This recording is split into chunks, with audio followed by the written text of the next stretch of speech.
Pulau perhentian berada di negeri mana? Terengganu. Yes, betul. Negeri yang paling banyak kawasan sawah padi di mana? Kedah. Yes. Tangan dulu. Aku Alright. semua dulu. Kuih angkok berasal dari negeri mana? Kelantan. Betul. Kau tahu. Pulau Pangkor terletak di negeri apa? Pulau Pinang. Salah? Perak. Yes, betul. Itu pun kampung aku. Ikan patin tempoyak paling Ikan patin tempoyak paling sinonim dengan negeri mana? Pahang. Betul. Wah. Kuih tepung pelita berasal dari negeri mana? Johor. Salah? Pelih. Salah? Dia bermula huruf K. Kedah. Salah? Kelantan. Yes, betul.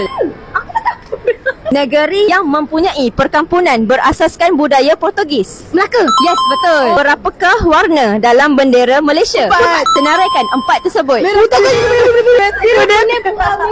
Kuning, biru, merah putih. Yes, betul. Makanan tradisional apa yang dimasak dalam buluh? A. Lemang. Yes, betul.